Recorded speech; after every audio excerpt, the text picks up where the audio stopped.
plupart d'entre nous, quand on nous parle des musulmans, on est inquiet. On se demande, oh là là, c'est qui ces gens-là?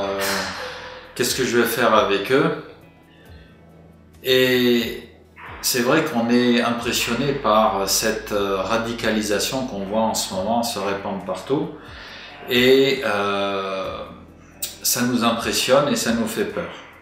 Mais il faut bien savoir qu'en fait, pendant qu'il y a une partie de la population qui, sous l'emprise de frustration, se radicalise, on a tout un autre mouvement inverse qui justement ne supporte pas cette radicalisation et s'éloigne de l'islam. Et c'est pas rare de trouver aujourd'hui des musulmans même qui se disent athées. Donc il ne faut pas se laisser aveugler par les violences islamistes, parce que la majorité des musulmans sont invisibles parce qu'ils sont tranquilles. Eux, ils veulent vivre tranquilles, ils veulent vivre en paix. Et pourtant, ce sont des gens avec qui on peut avoir d'excellentes relations. Et justement, si nous avons la possibilité de parler avec eux d'autre chose que de violence et de parler de paix et d'amour, il y a vraiment une porte là qui est ouverte. Vous savez, les musulmans, on a l'impression que c'est un monde fermé, que c'est difficile de s'en faire des amis. En fait, c'est les gens les plus faciles au monde avec qui on peut se faire des amis. Vous croisez quelqu'un de votre rue, vous le croisez, vous lui dites bonjour, comment ça va, et il commence à vous répondre. Et vous lui demandez, et puis la famille, etc. Et hop, c'est parti. Et vous pouvez parler, et puis vous invitez, et puis vous devenez amis. Ou alors, si c'est des collègues de travail, etc. Alors, raconte-moi un petit peu comment c'est dans ton pays d'origine, etc. Intéressez-vous. Et vous allez voir que très vite, vous pouvez rentrer dans une relation personnelle très, très belle et très intéressante. Alors bien sûr, une fois qu'on est amis, on s'invite. Alors au début, viens boire à la maison, ou alors on va boire au café quelque chose. Et puis après, on peut manger ensemble. S'ils ont peur, on leur montre qu'on leur fait du halal.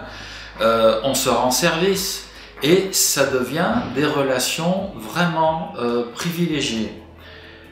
Alors maintenant, bien sûr, comme les musulmans aiment parler de religion, très vite, ce sujet sort et puis ils vous posent des questions sur oui, pourquoi la Trinité, ça fait trois dieux, fils de Dieu, la Bible falsifiée, etc.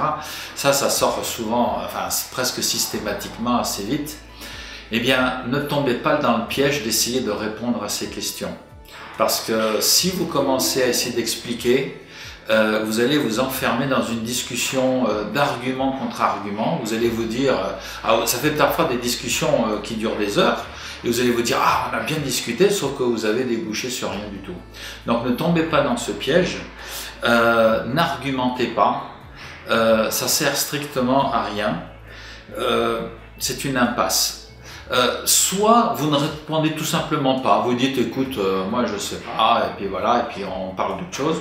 Ou alors, si vous vous sentez poussé à répondre quand même, eh bien vous dites voilà comment moi je comprends.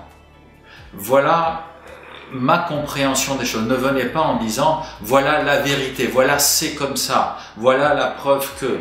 Parce qu'à ce moment-là, vous gâchez tout. Mais en attendant une prochaine vidéo qui vous expliquera comment présenter les choses, pour le moment, contentez-vous simplement de ce que je viens de vous dire.